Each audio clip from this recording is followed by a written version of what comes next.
The autumn rain drummed against the windows of my cramped studio apartment in downtown Portland, Oregon. At 28, I'd grown accustomed to the city's perpetual gray skies, but today they seemed to mirror the heaviness settling in my chest. I sat cross-legged on my second-hand couch, staring at the envelope that had arrived that morning, my father's familiar, precise handwriting spelling out my name, Marcus Thompson. Inside, a single piece of his company letterhead contained just 7 words. Don't bother coming to the reunion. Dad. No explanation. No dear Marcus or love Dad. Just those cold, dismissive words that felt like a punch to the gut. I'd been looking forward to the annual Thompson family reunion in my hometown of Bend, Oregon, for weeks. It would be the first time I'd see my family since dropping out of law school 2 years ago to pursue photography, a decision that had created a rift between my father and me that seemed to widen with each passing month. My phone buzzed. A text from my younger sister, Emma. Can't wait to see you next weekend. Mum's making her famous apple pie. Dad's been asking if you're bringing anyone special. My throat tightened. Emma didn't know about the letter. Neither did Mum, apparently. This was Dad's way of cutting me out without causing a scene, letting me be the one to make excuses to disappoint everyone else. I walked to my kitchen, all 3 steps of it, and made coffee with shaking hands. Through the small window, I could see Pioneer Courthouse Square bustling with life, families walking together, laughing, sharing umbrellas, everything I thought I'd be doing next weekend. The letter sat on my coffee table like an accusation. I picked up my camera, a battered Canon EOS that had been my constant companion since leaving school, and took a photo of it. Sometimes capturing pain made it easier to process. My phone rang. Marcus! Emma's voice was bright and warm. I was just texting you. Are you excited about coming home?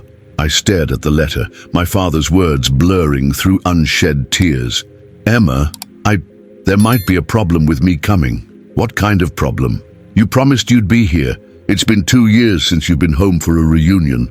2 years since the massive fight that had torn our family apart. 2 years since Dad had called my photography a waste of a perfectly good brain, and I'd stormed out, shouting that I'd rather fail at something I loved than succeed at something that felt like dying slowly. Work stuff, I lied, hating myself for it. You know how it is. Marcus, what's really going on? You sound different. Emma had always been able to read me, even over the phone. At 25, she was the family peacemaker, the one who still believed Dad and I could work things out. She'd been trying to bridge the gap between us for 2 years, sending me updates about family events, sharing photos of holidays I missed. Nothing, Em. Just, can you tell me how Dad's been lately? A pause. He's been stressed about the business. You know how the construction industry has been struggling. He's had to lay off some guys and it's eating at him. But Marcus, he asks about you. He pretends he doesn't care. But he keeps your photography website bookmarked on his computer. Mum caught him looking at your Portland series last week. My heart clenched. Dad had been looking at my work, the same work he'd dismissed as playing with expensive toys. Really? Really?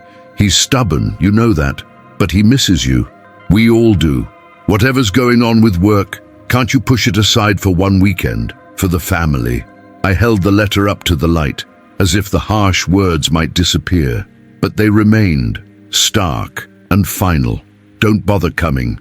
I'll try to figure something out, I said finally.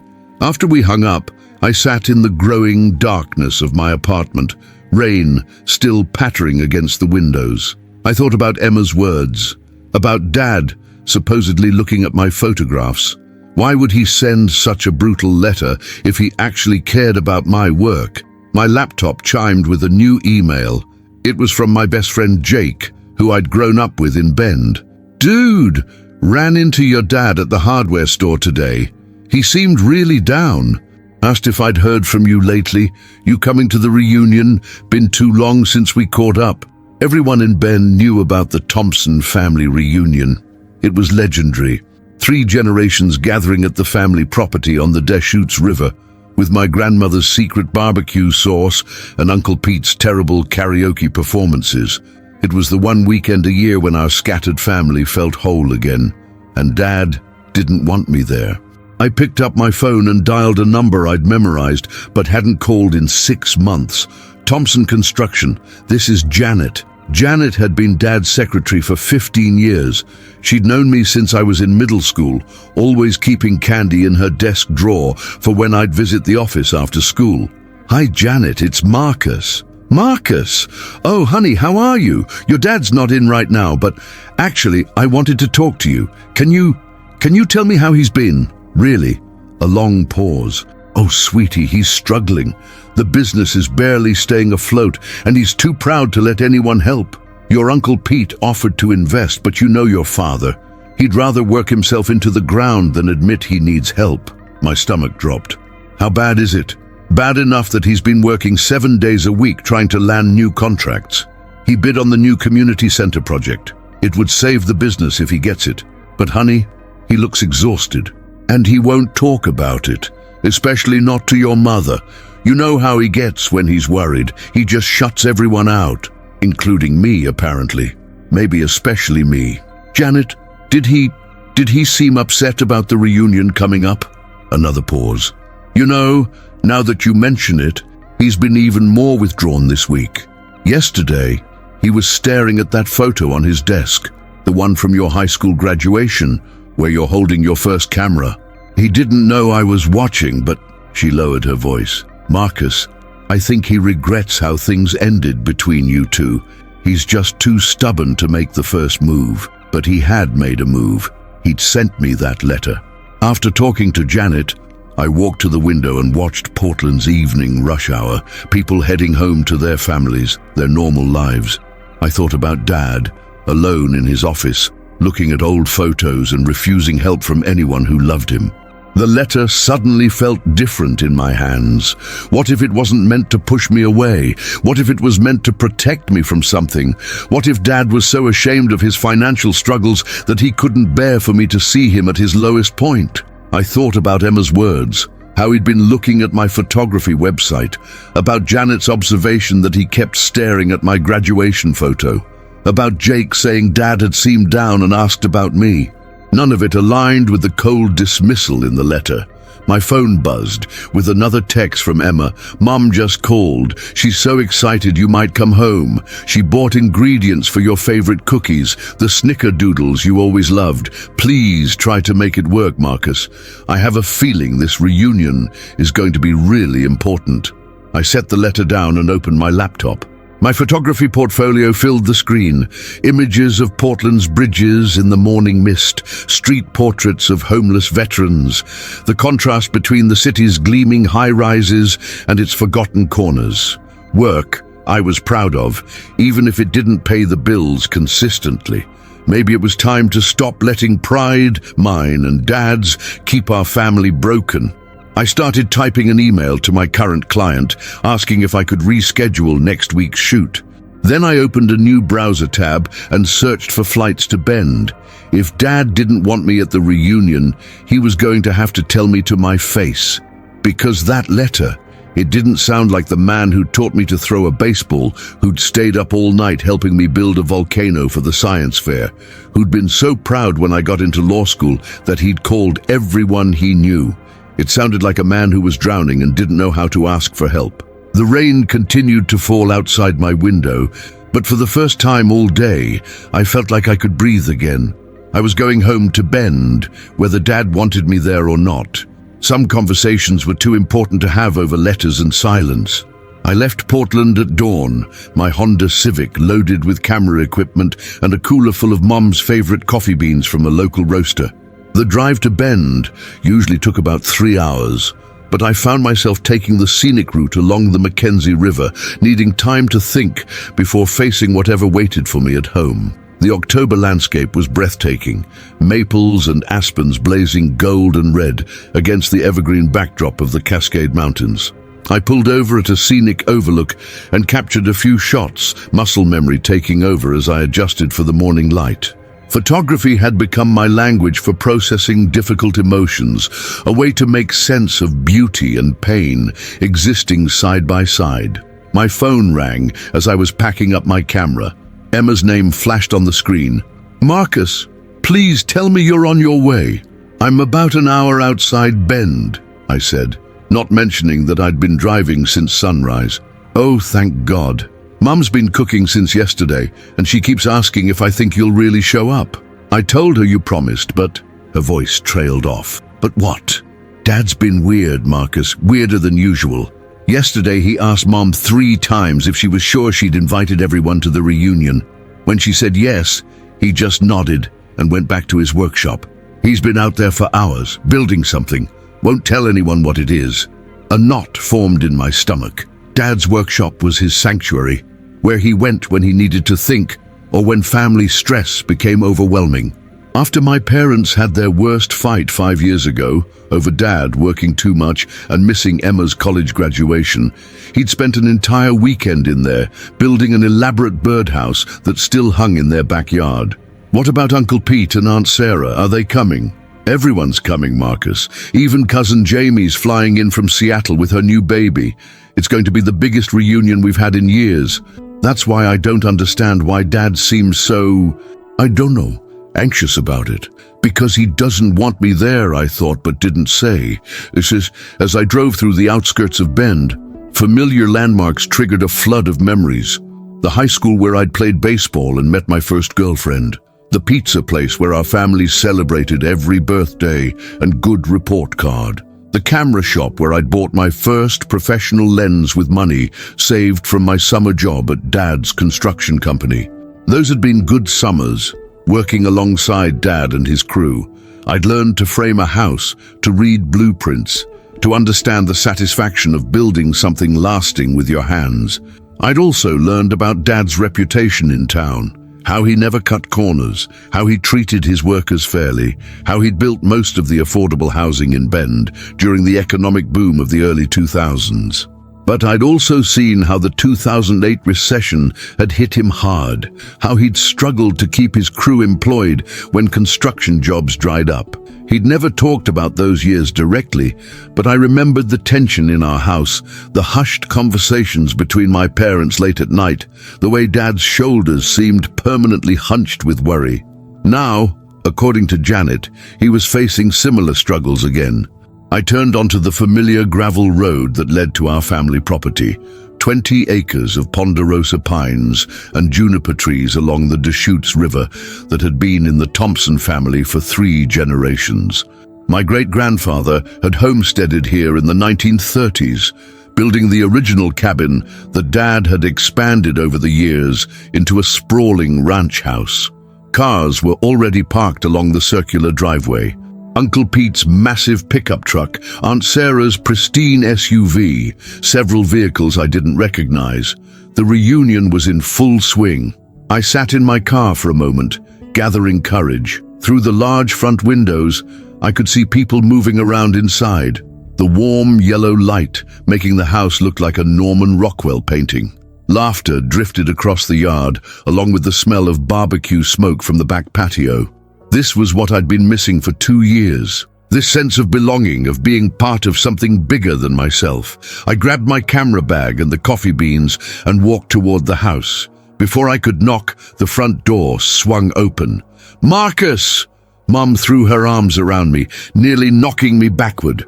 At 55, Linda Thompson was still the heart of our family. A retired elementary school teacher who devoted her life to nurturing everyone around her. Her auburn hair was now streaked with silver, and she'd put on weight since I'd last seen her, but her smile could still light up a room.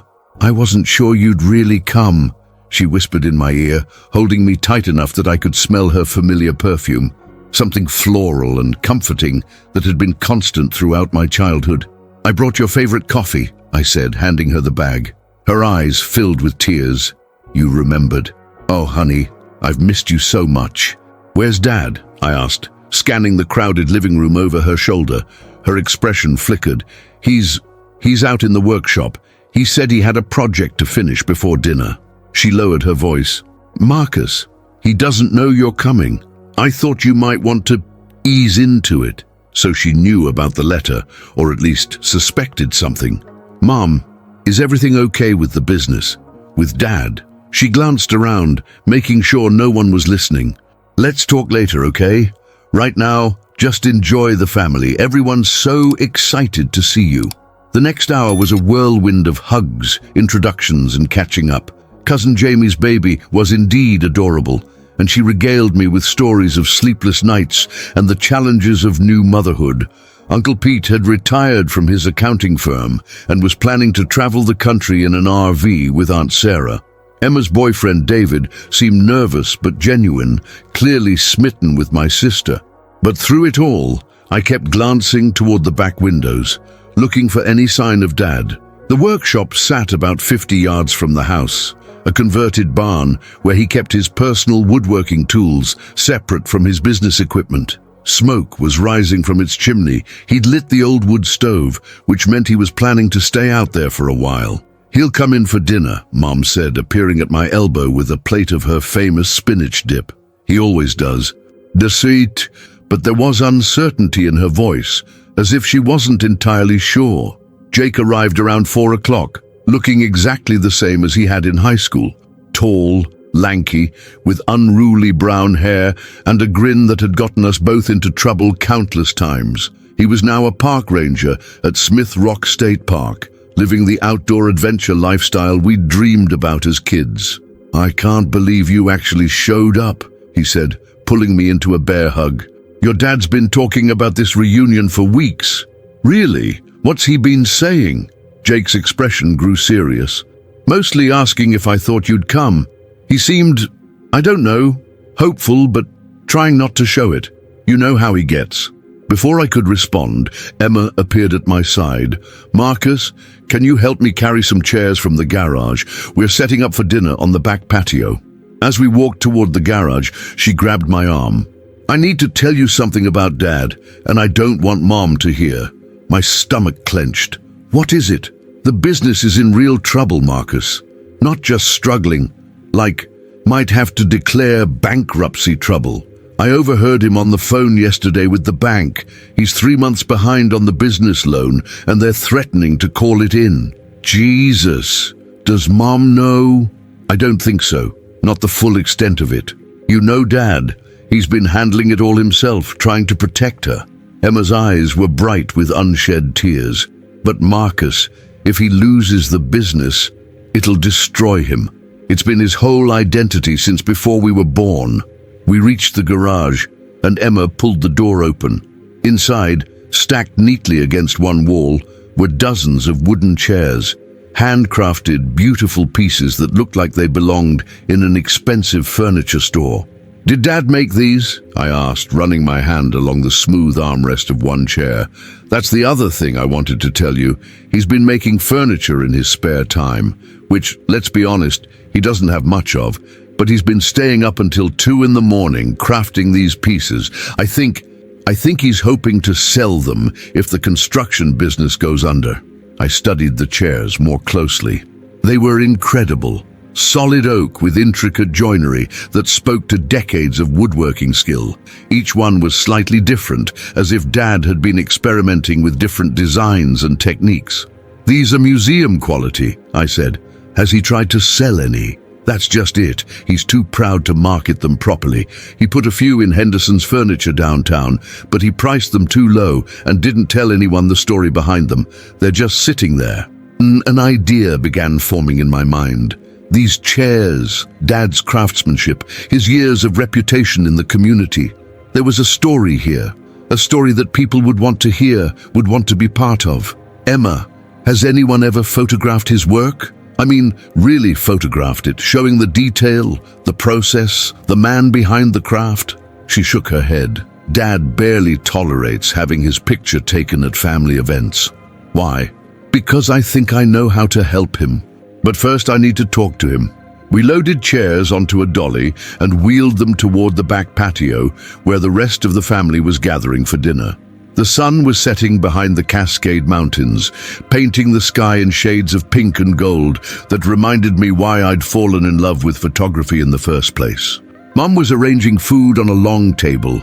Her famous barbecue ribs, Emma's potato salad, Uncle Pete's grilled corn, and what looked like enough desserts to feed a small army. The scene was perfect, warm and inviting, and full of love. Except Dad's chair at the head of the table remained empty.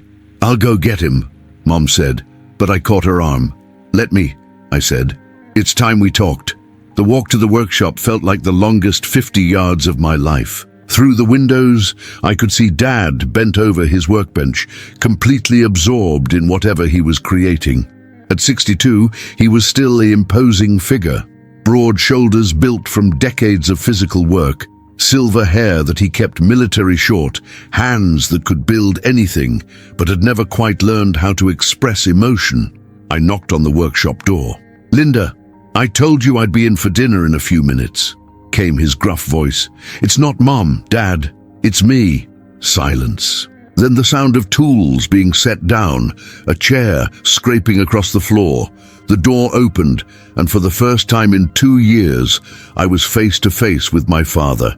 Dad stood in the doorway of his workshop, sawdust clinging to his flannel shirt, safety glasses pushed up on his forehead. For a moment, neither of us spoke. His grey eyes, the same ones I'd inherited, searched my face as if he couldn't quite believe I was there. "I got your letter," I said finally.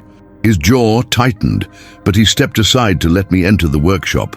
The space was exactly as I remembered from childhood, tools organized with military precision, project sketches pinned to a corkboard, the smell of wood shavings and linseed oil that had always meant safety and comfort to me. But now I noticed what I'd missed as a kid, the slight tremor in his hands as he hung up his tools, the way his shoulders curved inward as if carrying an invisible weight, the exhaustion etched in the lines around his eyes. "You shouldn't have come," he said, not meeting my gaze. "Why? Because you don't want me here or because you're ashamed of something?" He whirled around, and for a second, I saw a flash of the old fire in his eyes. "You don't know what you're talking about." "Then explain it to me." I gestured toward the workbench, where he'd been crafting what looked like a jewelry box with intricate inlay work. "Explain why you're out here making furniture at 10 o'clock at night instead of spending time with your family. Explain why Janet says the business is struggling. Explain why you sent me a letter telling me not to come to the reunion instead of just picking up the phone." "Janet's got a big mouth," he muttered, but there was no real anger in it. "Dad, I saw the chairs in the garage. Emma told me about the business loan. I know you're in trouble."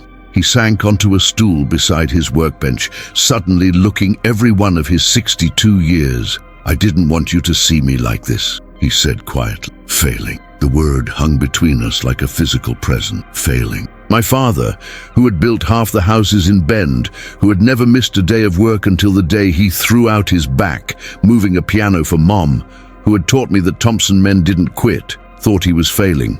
"You're not failing, Dad. You're facing a challenge." He laughed, but there was no humor in it. $50,000 behind on the business loan.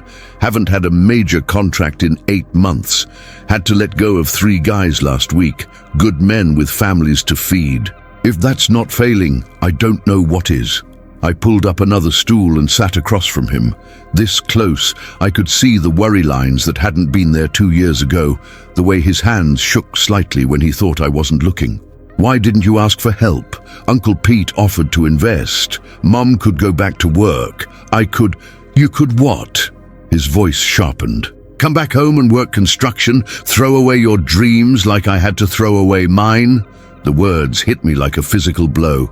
"What dreams?" He was quiet for so long, I thought he wouldn't answer. Then he stood and walked to an old filing cabinet in the corner, pulling out a manila folder. Inside were yellowed newspaper clippings, sketches, and what looked like architectural drawings. "I wanted to be an architect," he said, spreading the papers on his workbench. "After high school, I had a partial scholarship to Oregon State. These are some of the designs I did for my portfolio." I stared at the drawings. They were beautiful, detailed plans for homes that blended seamlessly with the natural landscape. Sustainable designs that were decades ahead of their time. In the corner of each drawing, in careful block letters, Design by Robert Thompson. Dad, these are incredible. Why didn't you? Your grandmother got sick my freshman year. Lung cancer. Grandpa couldn't run the construction business and take care of her at the same time, so I came home to help, told myself it would just be for a semester.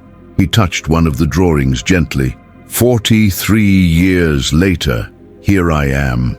The pieces of my father's life suddenly rearranged themselves in my mind.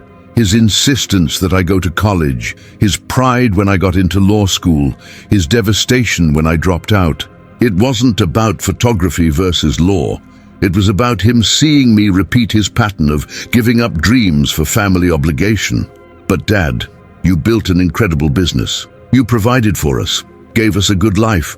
I built other people's dreams, he said quietly. Every house I framed, every kitchen I renovated, I was building someone else's vision while my own design sat in a filing cabinet. I understood now why my decision to leave law school had hurt him so deeply. He'd seen me throwing away the opportunity he'd never had, squandering the education he'd sacrificed for.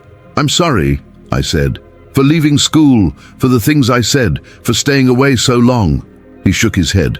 You were right to follow your passion. I was scared you'd end up like me, stuck doing something you never really chose. You think I'm stuck? For the first time since I'd arrived, he looked directly at me.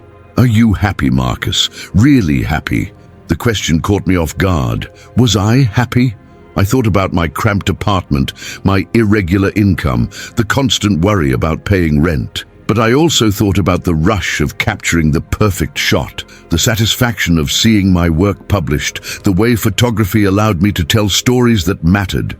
Most of the time, yes, it's hard and scary, and I'm broke half the time. But when I'm behind the camera, when I'm creating something that moves people, yeah, I'm happy. He nodded slowly. Then I'm proud of you. I should have said that 2 years ago. The words I'd been waiting to hear since our fight hung in the air between us.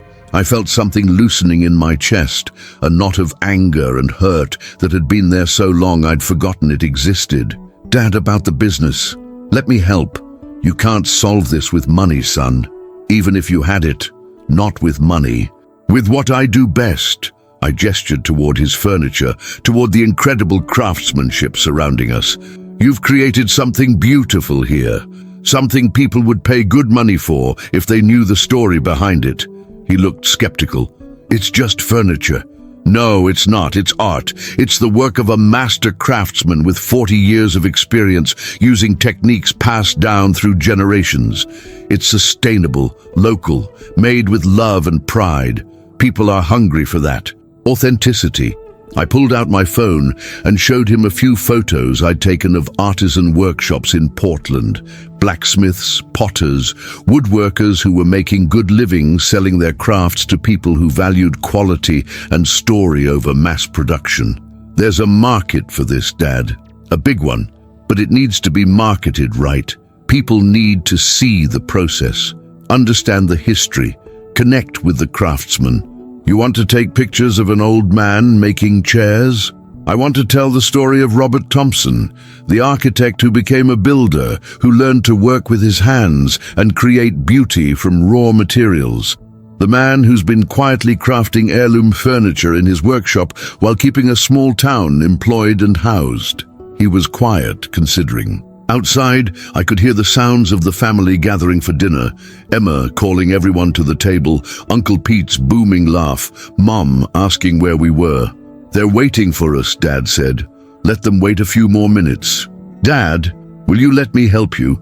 Not as your son trying to fix your problems, but as a professional photographer who sees something incredible that the world should know about. He looked around his workshop, at the tools his father had passed down to him, at the furniture he'd been creating in stolen hours, at the architectural drawings that had been gathering dust for 4 decades. You'd really want to do that? Spend time with your old man documenting his woodworking? I can't think of anything I'd rather do. For the first time since I'd arrived, Dad smiled. It was a small smile, tentative and fragile, but it transformed his face. All right then. But first, we should go have dinner with the family. Your mother's been cooking for 2 days. And if we keep her waiting much longer, she'll make us both sleep in the workshop. As we walked toward the house together, Dad suddenly stopped. "Marcus, that letter I sent, I was just trying to protect you from seeing me at my lowest point. It wasn't because I didn't want you here." "I know, Dad. I figured that out on the drive over." "Good, because having you here, it means everything to your mother, to all of us." We reached the back patio, where 23 members of the Thompson family were gathered around tables laden with food. Conversations stopped as we appeared, everyone turning to look at us. "Well," Uncle Pete announced loudly, "look what the cat dragged in from the workshop." Mum's face lit up with relief and joy.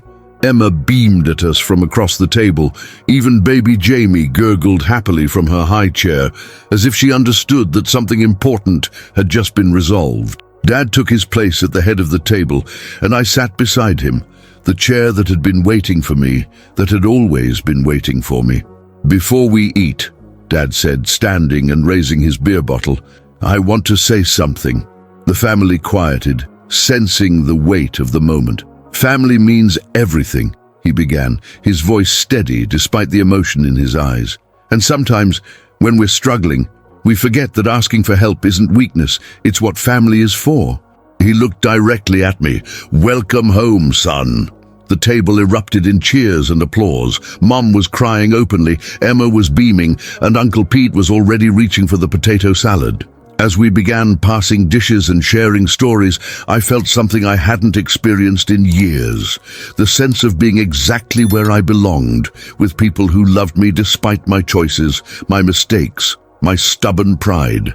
After dinner, as the family scattered into smaller groups around the property, Dad and I returned to the workshop. This time, though, I brought my camera. "Tell me about this piece," I said, setting up my tripod in front of the jewelry box he'd been working on. "It's for your mother, for our anniversary next month." He picked up a piece of sandpaper and continued smoothing the wood. 35 years of marriage, and I've never made her anything with my own hands. I began photographing, his weathered hands working the wood, the concentration on his face, the way the evening light slanted through the workshop windows and illuminated the sawdust dancing in the air. "Dad, what would you say to someone buying one of your pieces? What would you want them to know?" He paused in his sanding, considering the question. "I'd want them to know that this piece was made to last. That someone cared enough to take the time to do it right, to choose good materials, to pay attention to the details. In a world full of disposable things, this is something you can pass down to your children." I captured that moment, his hands still on the wood, his eyes distant as he imagined the future life of his creation. It was a beautiful shot, but more importantly, it was the beginning of a story that could save his business and restore his pride. We worked together until nearly midnight, Dad crafting and me photographing. For the first time in years, we talked, really talked, about our dreams, our fears, our hopes for the future. As I finally packed up my camera equipment, Dad walked me to the door of the workshop. "Marcus," he said, "I'm sorry it took me so long to understand. You following your passion, it gave me permission to remember mine." "What do you mean?" He gestured toward the workshop, toward the furniture and tools and the space where he'd been rediscovering his love of creation. "I haven't been this excited about work in 20 years. Maybe we can figure out how to make this furniture business work together." I looked at my father, really looked at him, and saw not just the man who'd raised me, but an artist in his own right. Someone who'd spent 40 years building other people's dreams and was finally ready to build his own. "Together," I agreed. As we walked back toward the house, where the porch light cast a warm glow across the yard and the sounds of family laughter still drifted from the living room, I realized that sometimes the most important journeys aren't the ones that take you away from home. They're the ones that bring you back. 3 weeks after the reunion, I was back in Bend with a U-Haul trailer full of my belongings. Moving back home at 28 felt like admitting defeat, but as I parked in front of the small apartment above Henderson's Furniture that Dad had helped me find, it felt more like a new beginning. The plan we'd developed was ambitious but realistic. I would document Dad's craftsmanship while building a photography business focused on artisan and small business marketing. Dad would transition from general construction to custom furniture, using his existing workshop and reputation to build a client base that valued quality over quantity. "You sure about this?" Dad asked, helping me carry boxes up the narrow stairs. At his age, he shouldn't have been hauling my photography equipment, but he'd insisted on helping. "Are you sure about it?" I countered. "You're the one taking the bigger risk." He'd already started the transition, turning down 2 small construction jobs to focus on completing a dining room set for a Portland family who'd seen his work at Henderson's. It was a leap of faith that went against every cautious instinct he'd developed over 4 decades in business. "Janet thinks I've lost my mind," he admitted, setting down a box of camera lenses. "But she's been fielding calls all week from people who saw your photos on social media. Apparently, half of Bend wants to commission furniture now." The photos I'd posted from our workshop session had gone viral locally. Not Hollywood viral, but Bend, Oregon community viral, which was exactly what we needed. The image of Dad's weathered hands crafting Mum's jewelry box had been shared over 300 times on Facebook, with comments from people who remembered him building their homes, their decks, their dreams. "Mrs. Patterson from the bank called yesterday," Dad continued as we climbed the stairs. "Wants to know if I can make a hope chest for her granddaughter's wedding. Offered to pay half up front." Mrs. Patterson was the same loan officer who'd been threatening to call in Dad's business loan. The irony wasn't lost on either of us. My apartment was small but perfect. One large room with enormous windows that would serve as both living space and photography studio, plus a tiny kitchen and bathroom. Most importantly, it was only 5 minutes from Dad's workshop and downtown Bend's growing arts district. "Your mother wants you to come for dinner tonight," Dad said as we finished unloading. "She's making pot roast." "Is she going to cry again when she sees me?" "Probably. She's been emotional since the reunion. Happy emotional, though. Over the past 3 weeks, something had shifted in our family dynamic. Mum had started including me in group texts with Emma, sharing updates about Dad's furniture orders and her own excitement about his career change. Emma had been sending me photos of Dad working in his shop, documenting his renewed energy and enthusiasm. But the biggest change was in Dad himself. The man who'd spent 2 years avoiding my phone calls was now texting me photos of wood grain patterns and asking for my opinion on furniture designs. It was as if admitting his struggles had freed him to embrace new possibilities. That evening at dinner, Dad spread out his sketches on the dining room table, designs for custom pieces that blended his architectural training with traditional woodworking techniques.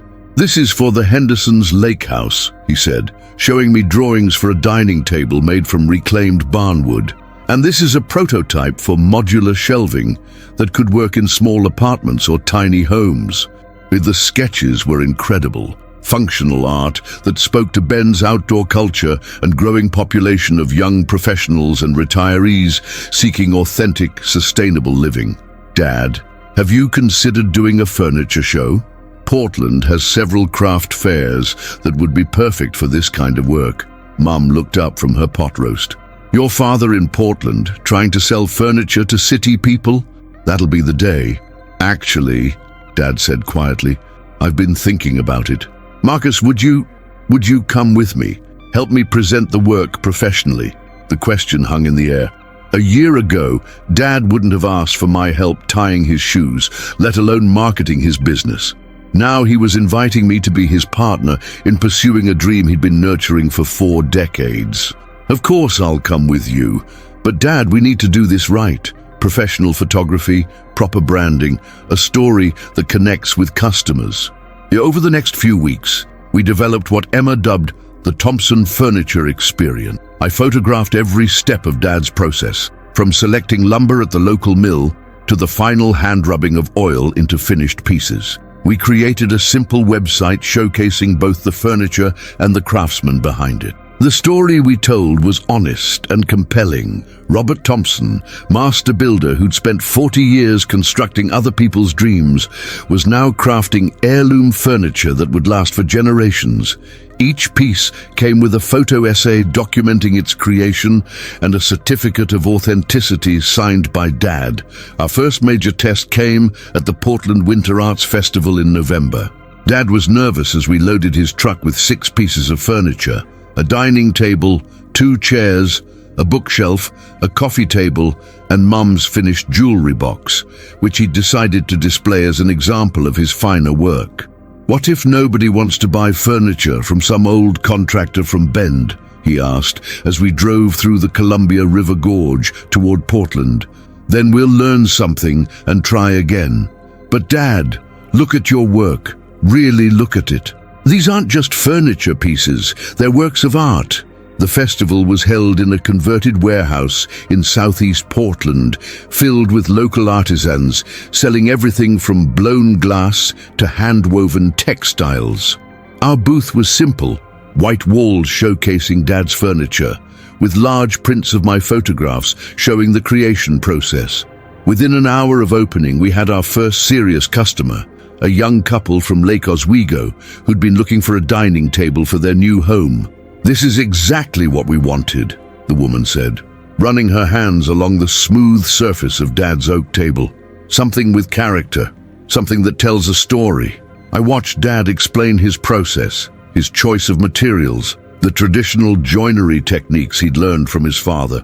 The couple hung on every word, and I could see them falling in love not just with the furniture, but with the man who'd made it. They bought the table for $2,400, more than Dad had ever charged for a single piece of furniture. But more importantly, they commissioned a matching set of chairs and asked if he could create a custom piece for their living room. By the end of the 3-day festival, we'd sold 4 pieces and taken orders for 8 more, totaling over $15,000 in sales.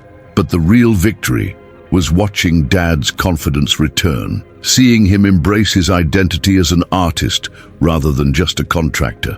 "I can't believe people actually want this stuff," he said, as we packed up our booth on Sunday evening. "They don't just want it, Dad, they're desperate for it.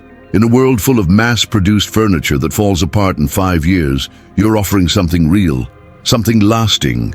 On the drive home, Dad called Mom to share the news. I could hear her excitement through the phone, her voice bright with pride and relief. For the first time in months, the future looked hopeful. But our biggest challenge came in December, when the bank officially called in Dad's construction business loan. Despite the success of the festival, we didn't have enough cash flow yet to cover the $50,000 debt. I found Dad in his workshop at midnight, not working on furniture, but sitting in his chair, staring at the bank letter. "I'm going to have to declare bankruptcy," he said without looking up. 43 years of building a reputation, and it all comes down to a piece of paper. Not necessarily. I pulled up a chair beside him. "Dad, what if we could get the community involved? You've built half the houses in Bend. You've employed dozens of people over the years. You're not just Robert Thompson, the contractor. You're part of the fabric of this town. What are you suggesting?" "A crowdfunding campaign, but not just asking for money, offering something in return. Pre-orders for furniture, photography sessions, workshop classes where you teach traditional woodworking techniques." Dad looked skeptical. "People don't want to invest in a failing business." "They're not investing in a failing business. They're investing in a successful artist who's making a career transition. There's a difference." Working with Emma, who had a background in social media marketing, we launched Save Thompson Construction, Support Thompson Furniture on GoFundMe. The campaign told Dad's story honestly, his architectural dreams, his decades of service to the community, his current financial struggles, and his vision for the future. But we also offered tangible rewards. $100 donors received signed prints of my workshop photography. $500 donors could attend a woodworking workshop with Dad. $1,000 donors received a custom cutting board. $2,500 donors got a handcrafted chair. The response was overwhelming. Within 48 hours, we'd raised $8,000, mostly from people Dad had worked with over the years. Mrs. Patterson from the bank donated $500 and left a comment. Bob Thompson built our family room in 1987. 27 years later, it still looks perfect. That's the kind of craftsmanship we need more of. Former employees, satisfied customers, neighbors, and even competitors contributed. The mayor of Bend shared the campaign on the city's official Facebook page. Local media picked up the story, framing it as a feel-good tale of community supporting one of its own. By Christmas, we'd raised $35,000, enough to satisfy the bank and give Dad working capital for his furniture business. But more importantly, we'd proven that Thompson Furniture had a solid customer base before we'd even officially launched. On New Year's Eve, our family gathered at the house for a quiet celebration. Dad raised his beer bottle in a toast. To second chances, to family, and to finally understanding that it's never too late to chase your dreams. As 2024 became 2025, I reflected on the year that had changed everything. I'd started January angry and estranged from my father, convinced that following my passion meant abandoning my family. I was ending December as Dad's business partner, living in my hometown and doing work that combined my artistic vision with practical purpose. But the best moment came the next morning, when I found Dad in his workshop early, as had become his habit. He was working on a rocking chair, intricate, beautiful, the kind of piece that would become a family heirloom. "Morning, Dad." "Morning, son. Coffee's on the stove."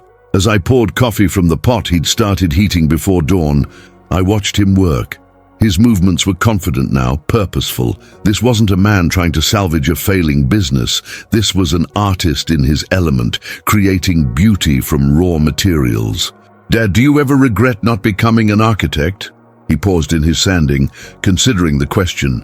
"You know, I used to. I spent a lot of years wondering what might have been.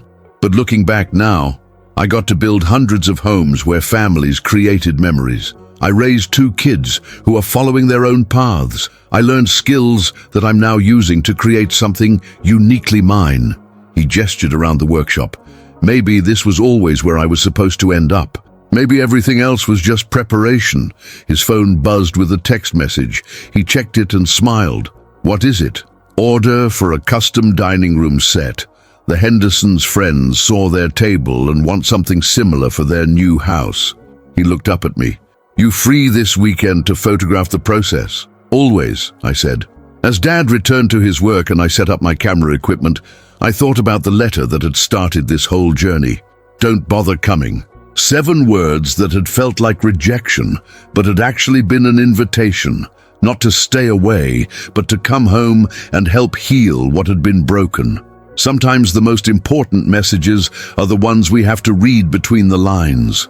Sometimes coming home isn't about giving up on your dreams. It's about discovering that your dreams and your family's dreams aren't as different as you thought. Through my viewfinder, I watched my father create something beautiful, something lasting. Behind us, on his workbench, lay the architectural drawings he'd kept for 40 years, not discarded now, but displayed as inspiration for furniture designs that combined function with beauty. Outside, Bend was waking up, a small city growing and changing, but still rooted in the values of craftsmanship and community that had shaped both Dad and me. It was a good place to build a life, a good place to chase dreams, and a good place to come home to.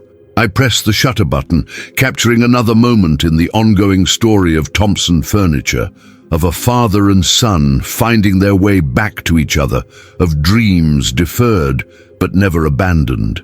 The letter had said, "Don't bother coming," but I had come anyway, and it had made all the difference. Epilogue, 6 months later. Thompson Furniture now employs 3 people full-time, Dad, me, and Janet. who left her secretary job to handle our growing order book. We've expanded into online sales, craft shows across the Pacific Northwest, and custom architectural woodworking for high-end homes. More importantly, Dad is teaching weekend workshops for aspiring woodworkers, sharing techniques passed down through generations. Last month, Emma announced her engagement to David, and Dad has already started sketching designs for furniture for their first home. Mum has gone back to substitute teaching, not because they need the money now, but because she missed working with kids. She's also become Thompson Furniture's unofficial historian, documenting family woodworking traditions and stories that we include with each piece. The letter still sits framed in my studio, not as a reminder of rejection, but as proof that sometimes the best gifts come in unexpected packages, that sometimes the path home leads not backward, but forward into a future you never imagined possible. And sometimes the most important thing you can do is show up, even when you're not sure you're wanted. Because family isn't about perfect relationships. It's about imperfect people who choose to keep loving each other, keep trying, keep building something beautiful together. One board, one joint, one carefully crafted piece at a time. A year and a half after that life-changing reunion, I stood in the main hall of the Oregon Convention Center in Portland, watching Dad put the finishing touches on our largest display yet. Thompson Furniture had been invited to showcase at the Pacific Northwest Artisan Expo, a prestigious event that drew collectors and interior designers from across the country. "Marcus, does this look straight to you?" Dad called from across our booth, adjusting a handcrafted mirror frame for the third time. At 64, he moved with a confidence I hadn't seen since I was a child. The constant worry lines had faded, replaced by the focused intensity of a man pursuing his passion. "It's perfect, Dad. Stop fussing." Our booth had evolved dramatically since that first nervous weekend in Portland. Now it was a sophisticated showcase featuring a living room set crafted from Oregon black walnut, a dining ensemble made from reclaimed barnwood, and a series of smaller pieces that demonstrated Dad's range, from delicate jewelry boxes to robust outdoor furniture. But the centerpiece was something entirely new, a collaboration piece we'd designed together. Dad had crafted an elegant writing desk with secret compartments and hand-carved details, while I'd created a photographic installation showing the entire creation process. Visitors could scan QR codes on my photographs to watch time-lapse videos of Dad's hands shaping each component. "Thompson Furniture." I turned to see a woman in her 50s approaching our booth. She was impeccably dressed, with the confident bearing of someone accustomed to making important decisions. "I'm Catherine Webb from Architectural Digest," she continued, extending her hand. "I've been following your story online, and I'd love to discuss featuring your work in our upcoming issue on American Craftsman." Dad appeared at my elbow, sawdust still clinging to his shirt, despite my reminders to change into something clean for the show. "This is Robert Thompson, the master craftsman," I said, "and I'm Marcus, the photographer and business partner." Catherine's eyes lit up as she examined Dad's work, running her fingers along the smooth joints of a dining table. "This is extraordinary. The joinery is museum quality, but there's something more emotional about these pieces. They feel like family heirlooms." "That's exactly what they're meant to be," Dad said. "I build furniture that will outlast the people who buy it, something they can pass down with pride." As Catherine asked detailed questions about Dad's techniques and philosophy, I noticed a familiar figure browsing the booth next to ours.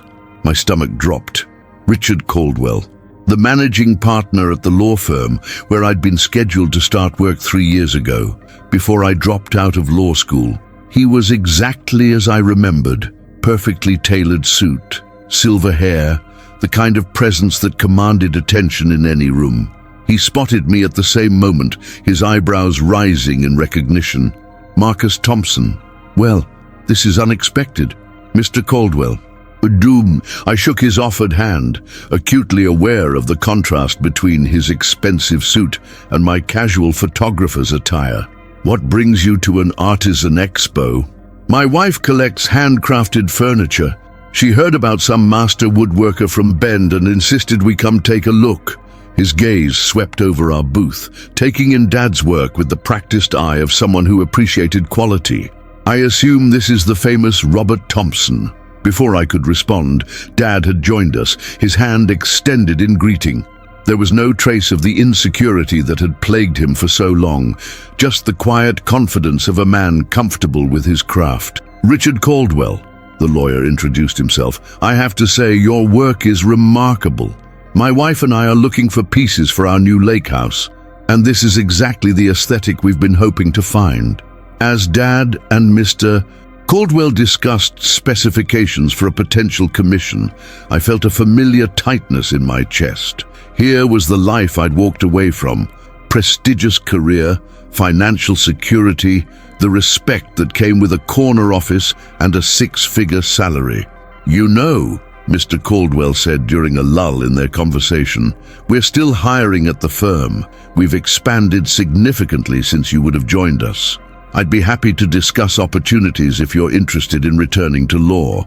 The offer hung in the air like a challenge. 3 years ago, I would have jumped at the chance to work for Caldwell and Associates. Even a year ago, when money was tight and I was living on ramen noodles and hope, I might have been tempted.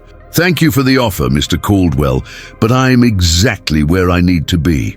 Dad glanced at me, a small smile playing at the corners of his mouth. Mr. Caldwell looked puzzled, as if he couldn't understand why anyone would choose uncertainty over security.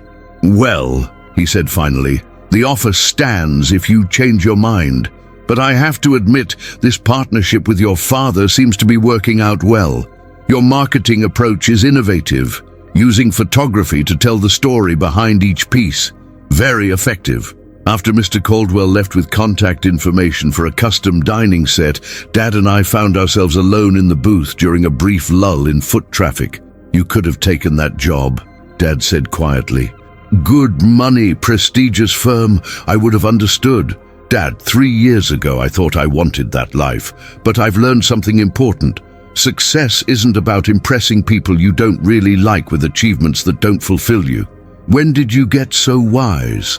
I learned from a master craftsman who spent 40 years building other people's dreams before he remembered his own. The rest of the expo was a whirlwind of success. We sold 12 pieces over the weekend, took orders for 20 more, and booked 3 major commissions, including Mr. Caldwell's lake house furniture. But more importantly, we'd established Thompson Furniture as a recognized name in the high-end artisan market. On Sunday evening, as we loaded the last unsold pieces into Dad's truck, Emma arrived with David and their 6-month-old daughter, Lily, my first niece, who had become the absolute center of our family's universe.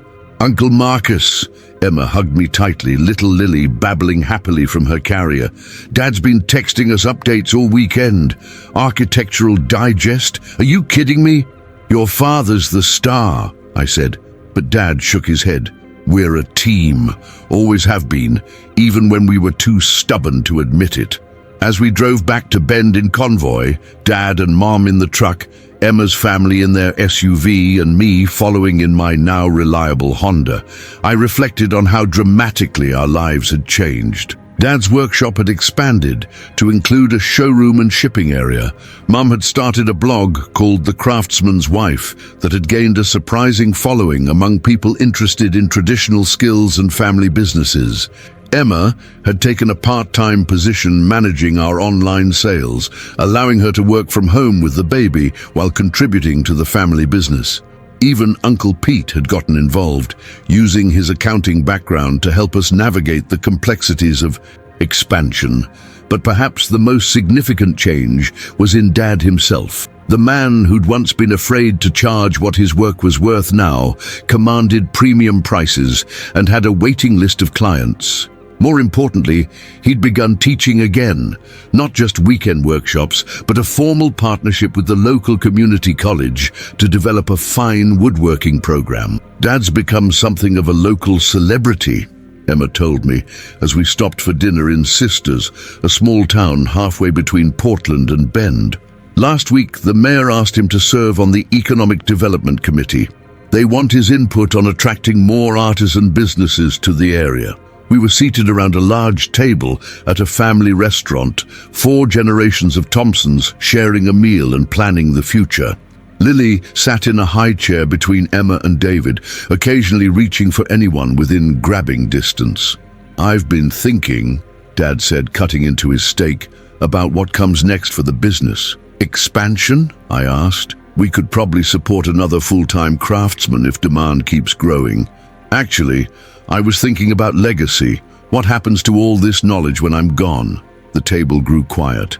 At 64, Dad was in excellent health, but his question touched something we'd all been thinking about but not discussing. "That's why the teaching program is so important," Mom said. "You're not just making furniture, you're passing on skills that might otherwise be lost."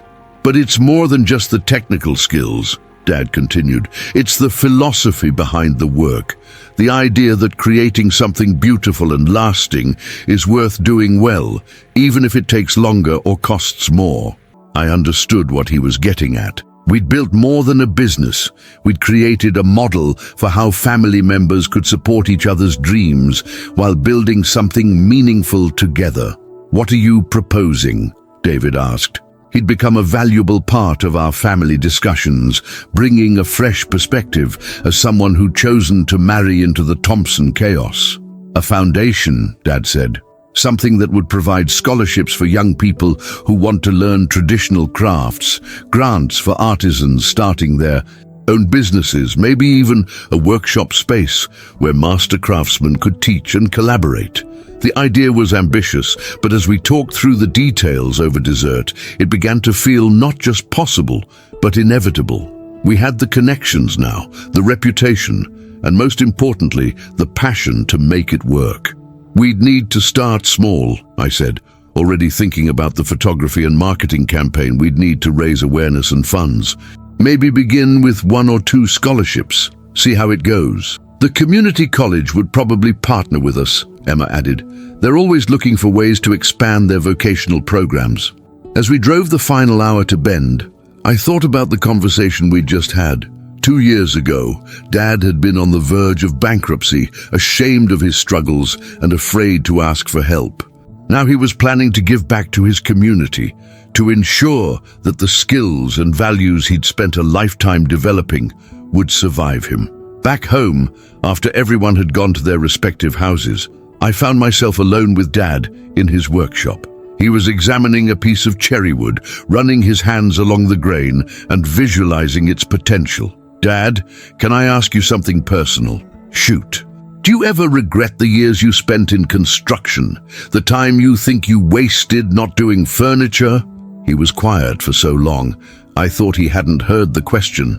Then he set down the wood and looked at me directly. "Marcus, I spent 43 years learning how to work with my hands, how to understand materials, how to solve problems. I built relationships with suppliers, learned to manage employees, developed a reputation for quality and reliability. Every house I framed taught me something about structure.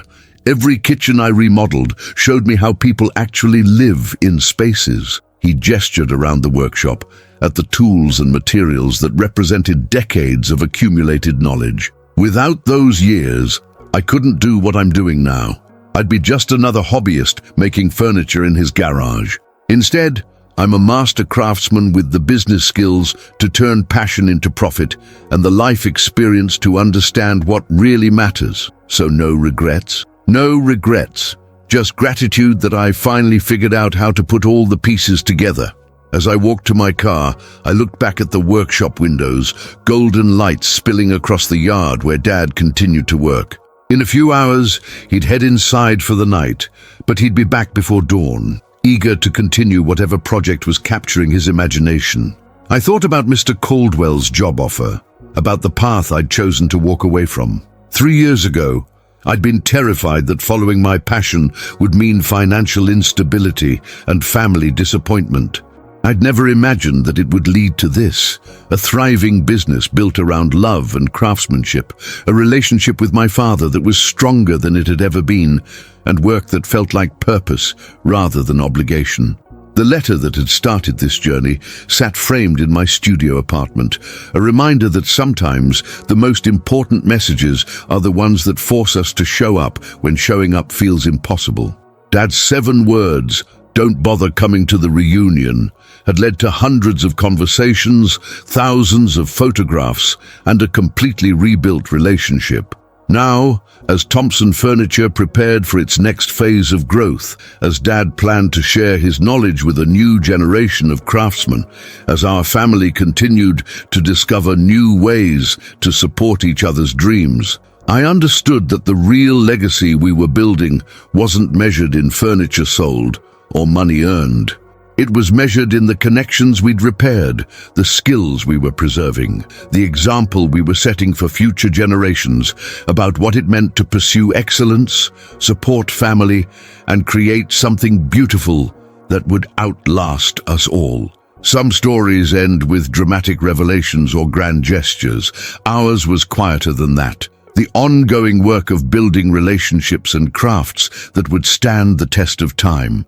It was the satisfaction of work well done, family bonds strengthened, and the knowledge that what we were creating together would matter long after we were gone.